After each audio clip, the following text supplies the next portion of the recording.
Let's start with things are getting heated between Ilia Topuria and Max Holloway. The rivalry between Max and Ilia is intensifying rapidly. Recently responding to Max Holloway, Topuria said he will not fight him unless the BMF belt is on the line. Max in turn replied to Ilia saying, "That's not a very BMF way to say it." My main goal was always fighting Ilia. This fight was a fun fight. You know, shout out to Justin Gaethje, man. Justin Gaethje is a legend, a highlight. He had everything to lose. He gave me the shot. You know, and this happened. You know, but my mind was always, no matter what, win, lose, whatever it is, this even to today, I want to fight Ilia.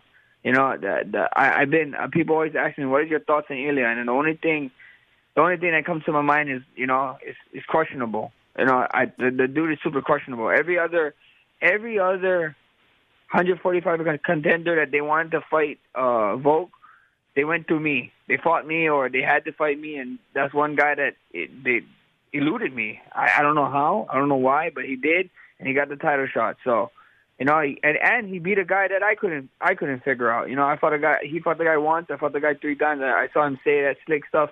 Took him, what was it? Took him 9 minutes for what took me 90 minutes I couldn't do, or something crazy like that. That's funny because last time I checked, when I was your age, I already had title defense, buddy. So it looks like you still got catching up to do. That's slick stuff. I like it. Hey, Max, one more thing about Ilia. He said, yeah, maybe I'll do it, but I'm not going to fight Max unless he puts his BMFL belt on the line as well. Yeah. What do you do with that belt? How do you feel about that? We see what happens. I mean, that's not very BMF a way to say it. You know, a BMF wouldn't be like, I'm not going to fight this guy unless this is that's kind of un-BMF. You know, let me ask you. That's you. That's you, BMF. You BMF, un-BMF. Yeah. Does it sound BMF of the way he's trying to demand it and saying, I'm not going to fight? A BMF fights whatever. Fights whoever, whenever, any weight, any time, and that's not a tone of a BMF, brother. So I don't know. We see what happens. Whatever UFC wants to do, they want to do. I just want to be in the Octagon with them. I want to see what the hype is about. Ilia Topuria also reacted strongly and said, "The only thing questionable about me is whether I finish you by knockout or submission. I just beat the guy that beat you not once, not twice, but 3 times. You now have the one thing that keeps you relevant, and that would grant you a money fight, the BMF belt. I no longer fight for money, but for legacy. Winning that belt while holding my title will cement me as the first. The first to hold both belts, the first to knock out Volk, and what most certainly will happen when we fight, the first one to put you to sleep. Something to calm you down is this. God doesn't shame anyone. You will have a worthy defeat against a champion who will be remembered for eternity. I decide who, when, and where. If you don't like the terms, I'm sure Ortega will oblige. Now let's see what happens next." Demetrious Johnson shows how UFC fighters act in the Octagon. Izzy. Oh.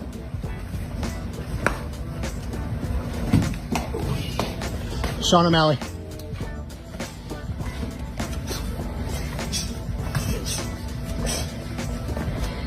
Dummy Cruz.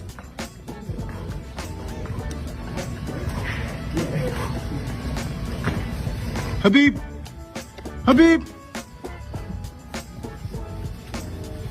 Cejudo.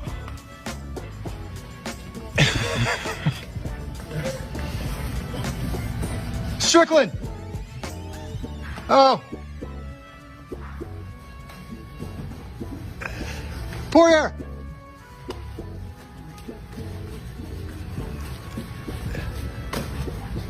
McGregor.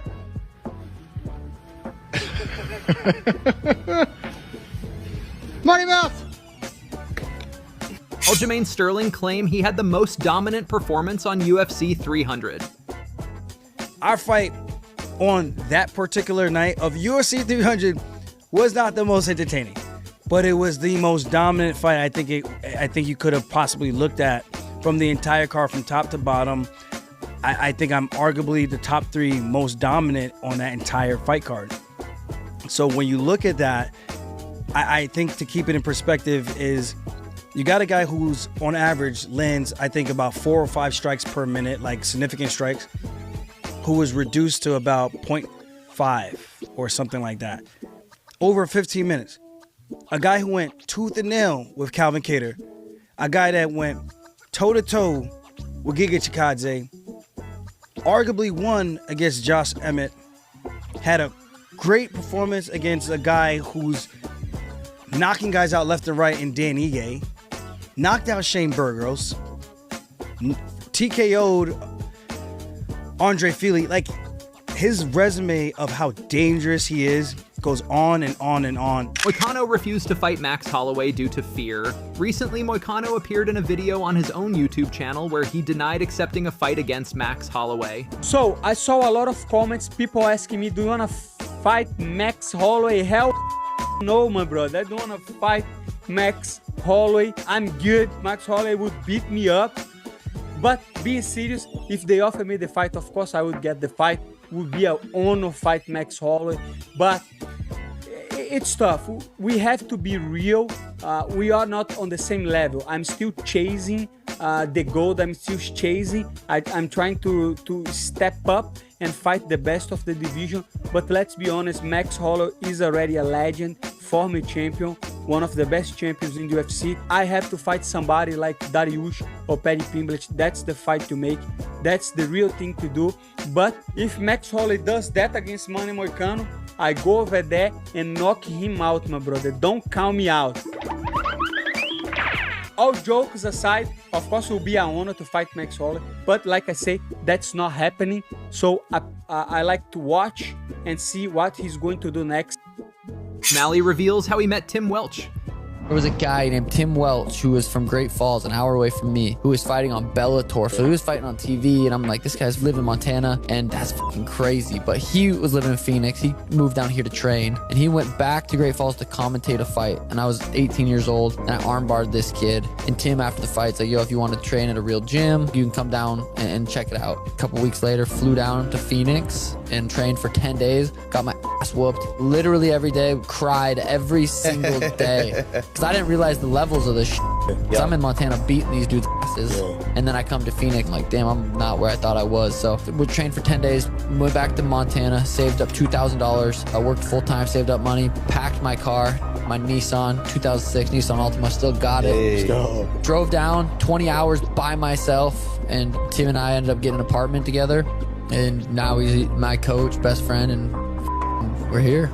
Chael Sonnen claims that if Alex Pereira beats Tom Aspinall for the heavyweight belt, Pereira will become the undisputed GOAT. Sonnen recently said on YouTube that Pereira could make history by winning titles in 3 different weight classes. Pereira has already done well in middleweight and light heavyweight divisions. Sonnen believes Pereira's knockout ability could help him do great in the heavyweight division too, maybe even win a championship. Chael Sonnen recently sat down for a conversation on the Fighter and the Kid podcast, where Sonnen reveals that what could happen if Pereira made history by becoming the first ever 3-division champion, potentially by defeating Tom Aspinall.